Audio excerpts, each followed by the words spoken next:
I'm very pleased. Do we want translation? You would do it right here simultaneous? I'll try to go slow. Well, I am very pleased to welcome to the White House the newly elected president of the Russian Republic, Boris Yeltsin.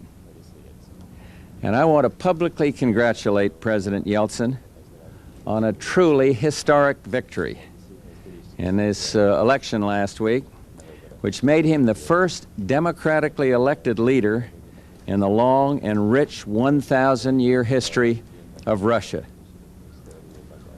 And to put it in American terms, he won by a landslide.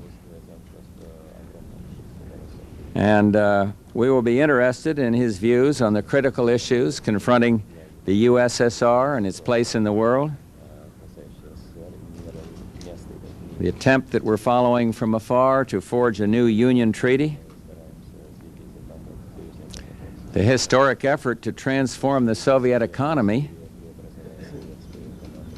the imperative for freedom for the Baltic peoples, and of course continued good relations with the United States and the West.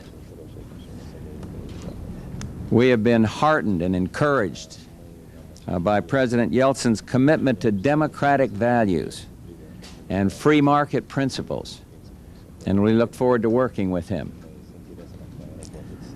But at the same time, I want to be very clear about this. The United States will continue to maintain the closest possible official relationship with the Soviet government of President Gorbachev.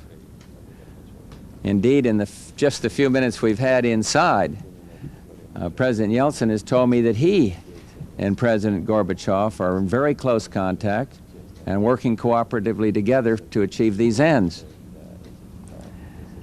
And he knows that I have great respect for President Gorbachev, as I do for him. And we have an excellent relationship, and our ability to work together has produced, I think, enormous benefits for both of our countries. And it's served the cause of world peace and stability in the world. So let's not forget that it was President Gorbachev's courageous policies of glasnost and perestroika that were the pivotal factors enabling us to end the Cold War and make Europe whole and free.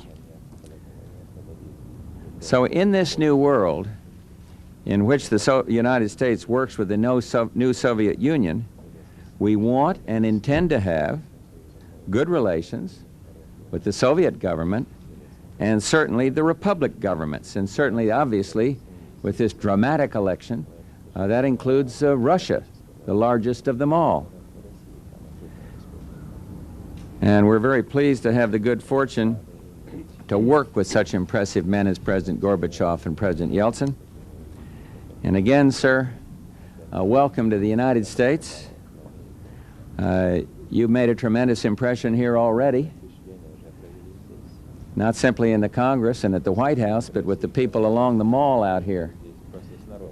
And that's what democracy is all about. So I really am looking forward to exchanging views on these questions and any other questions that are on your agenda. Welcome to the White House. All yours, sir. Уважаемый господин президент, я вас благодарю за теплые слова, сказанные в адрес моей родины, нашей страны, России, в адрес Горбачева, в мой адрес. Я благодарю вас за то, что вы пригласили в Белый дом. I thank you for receiving me here in the White House. За то, что пригласили в Белый дом обменяться мнениями по сегодняшней ситуации в России, в нашей стране и о том будущем, которое мы хотим строить. Всенародные выборы президента России, за которые высказалось большинство народа России, говорит о том, что Россия сделала окончательно свой выбор, выбор по пути демократии, глубоких радикальных экономических, социальных и других реформ. Мы тоже придерживаемся той точки зрения, что надо дать свободу республикам Прибалтики, а не держать их цепями, так как цепями союз не создашь.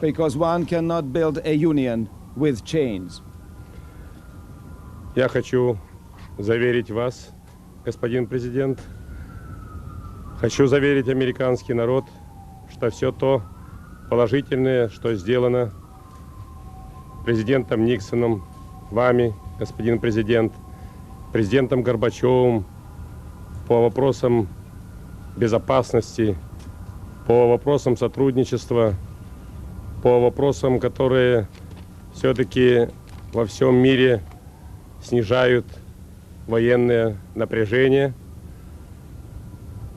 Это очень большой, серьезный путь, и мы будем вместе с Горбачевым стараться продолжить идти по этому пути.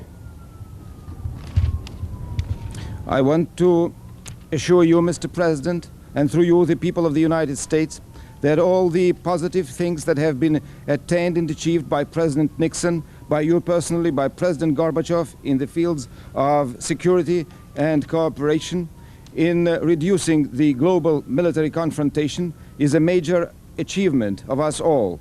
And I shall seek to develop this achievement together with President Gorbachev. Да, у нас есть еще в стране некоторые силы, которым кажется, что можно вернуться к старым временам, что можно вспять идти к началу перестройки, в старые застойные времена, вернуть нашу страну, но я ответственно могу сказать, что это не пройдет. Россия, которая сегодня выпускает 70% национального продукта страны, твердо настроена идти по пути демократии, и она не даст никаким силам повернуть эту историю вспять. Я еще раз благодарю, господин президент, за внимание, за приглашение. Надеюсь на наши успешные встречи и переговоры.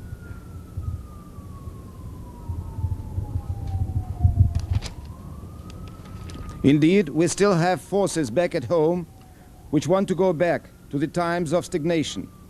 But I can, with all the responsibility, assure you that this will not happen. Russia, which accounts for 70% of the gross national product of the Soviet Union, is firmly and irrevocably committed to democracy, and it will not allow any reversion of the course of history. Once again, Mr. President, I thank you for this invitation, and I hope that we shall have a success in our discussions. I thank you. Good statement. Mr. President? Mr. President? We can't take any questions. Maybe please take one? Yes. Mr. President, I approve of, I'd say the matter of foreign aid is a matter for the Soviet Union to determine. They know that we've had differences on Cuba, and it wouldn't hurt my feelings a bit if they cut off all foreign aid to Cuba, if that's the question. Я так понимаю, что это вопрос ко мне. Я сегодня заявил, что Верховный Совет Российской Федерации принял закон, по которому прекращается всякая помощь всем странам и всем режимам. Всем, без исключения, я еще раз повторяю. У нас осталось 280 миллионов еще помощи в этом году Афганистану. И то на Джибулу мы предупредили, что со второго полугодия этого года помощь Афганистану заканчивается. Мы должны с ними торговать. Афганистан имеет табак, имеет фрукты, имеет овощи, и ему есть чем торговать. Тем более Афганистан всегда умел торговать. И мы на этой основе будем строить свои отношения со всеми другими странами, а не просто помогать, поскольку действительно благотворительность начинается у себя дома. А у нас дома 40% населения живут ниже черты бедности. May